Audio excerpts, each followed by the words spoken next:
Hello दोस्तों, स्वागत है आपका हमारे चैनल आयुर्वेदिक्स में। और आज हम लाए हैं आपके लिए एक और बेहद ज़रूरी वीडियो जिसमें हम बात करेंगे दोस्तों हाई ब्लड प्रेशर की। जी हाँ दोस्तों, आज के वीडियो में हम आपको बताएंगे कि हाई ब्लड प्रेशर क्या होता है, ब्लड प्रेशर बढ़ने के क्या क्या लक्षण होते हैं और इसके क्या क्या कारण हैं।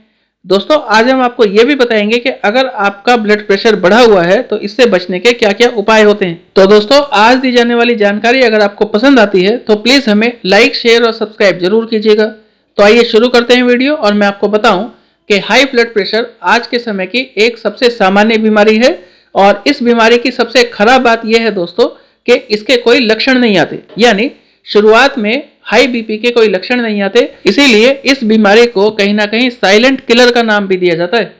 तो दोस्तों जानते हैं इसके बारे में पूरी जानकारी क्या है। तो सबसे पहले समझते हैं कि क्या होता है हाई ब्लड प्रेशर।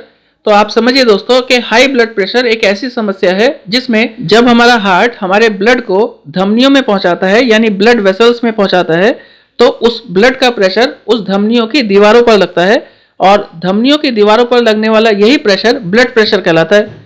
दोस्तों यह प्रेशर सामान्य तौर पर 120/80 होता है, लेकिन अगर यह प्रेशर इससे ज्यादा हो जाए तो यह स्थिति हाई ब्लड प्रेशर कहलाती है।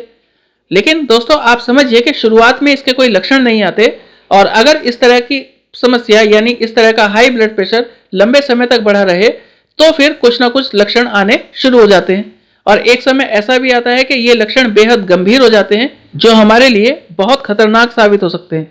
तो दोस्तों इसीलिए ये कहा जाता है कि आप अपने ब्लड प्रेशर का लगातार ध्यान रखें, समय समय पर इसको टेस्ट कराते रहें और कोशिश करें कि आप इस बीमारी में प्रवेश ना करें।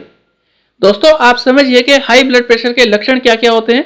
तो सबसे पहला लक्षण है कि दिन भर बिना वजह सिर दर्द रहता है, फिर सांस लेने में दिक्कत हो सकती है और सामान्य रूप से चक्कर आने जैसी स्थिति बन जाती है।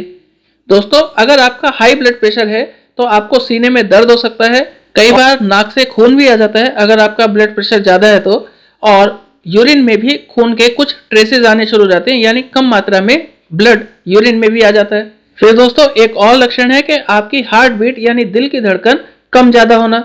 अगर आपकी दिल की धड़कन ऊपर नीचे होती रहती है तो ये भी हाई बीपी का लक्षण है। और इनमें से कोई भी लक्षण अगर आपको महसूस होता है दोस्तों तो आप तुरंत अपना ब्लड प्रेशर चेक कराइए और रेगुलर चेक कराइए, ये आपके लिए बहुत जरूरी है। फिर दोस्तों अगली बात करें कि हाई बीपी के कारण क्या क्या होते हैं।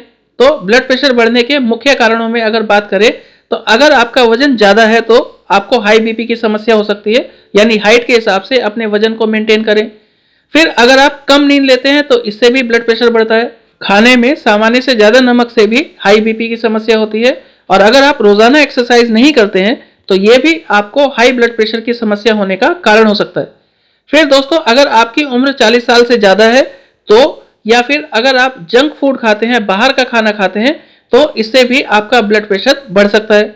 फिर एक बात और ध्यान दीजिए कि खाना बनाने में कभी भी रिफाइंड का इस्तेमाल ना करें, क्योंकि रिफाइंड से भी ब्लड प्रेशर की समस्या होना सामान्य बात है। फिर दोस्तों बात करें कि अगर आपको हाई ब्लड प्रेशर की समस्या है तो आपको क्या करना चाहिए। तो इसमें सबसे पहला काम है कि रोजाना एक्सरसाइज करें। दोस्तों एक्सरसाइज करने से आपका दिल मजबूत बनता है और ब्लड प्रेशर की समस्या भी कहीं ना कहीं नियंत्रित होती है। तो रेगुलर एक्सरसाइज कीजिए सुबह और शाम। फिर अगला काम करना है दोस्तों कि घर में रिफाइंड का इस्तेमाल बिल्कुल ना करें खाना बनाने के लिए, चाहे वो रिफाइंड कितना ही महंगा क्यों ना हो। दोस्तों आप घर में जब भी खाना बनाएं तो सरसों का तेल, मूंगफली का तेल, तिल का तेल या फिर ऑलिव ऑयल का इस्तेमाल कीजिए।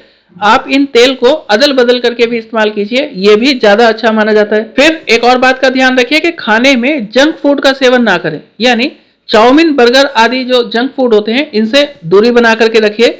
और जब भी खाना खाएं तो खाने में सलाद जरूर खाएं दोस्तों, और फाइबर की मात्रा जरूर लीजिए। कम मसाले वाला सादा खाना खाएंगे तो आप लंबे समय तक स्वस्थ रहेंगे। फिर एक और बात ध्यान दीजिए दोस्तों कि खाने में नमक की मात्रा कम रखनी है। दोस्तों अगर आपको बीपी की समस्या ज्यादा है तो एक समय का नमक आप बिल्कुल छोड़ दीजिए और जो दूसरे समय में आप नमक खाएंगे तो उसमें भी नमक कम ही खाएं। फिर दोस्तों आगे बात करें कि हरी सब्जियों को रेगुलर खाइए और फलों को अपनी डाइट में रेगुलर शामिल कीजिए। और नाश्ता जब भी करें तो उसमें फाइबर की मात्रा ज्यादा से ज्यादा होनी चाहिए। तो ये तीनों चीजें भी आपके लिए बहुत जरूरी हैं। फिर दोस्तों आगे बात करें कि नींद भरपूर लेनी है। जी हाँ दोस्तों, रोजाना कम से कम 8 घंटे जरूर सोएं, तनाव को अपने से दूर रखें और कोई ना कोई मनोरंजन का साधन जरूर चुनें। यानी आपको खुश रहना है किसी भी स्थिति में, और कोशिश कीजिए कि टेंशन कम से कम लें, तो इससे भी आपका बीपी कंट्रोल होने की संभावना कई गुना बढ़ जाती है।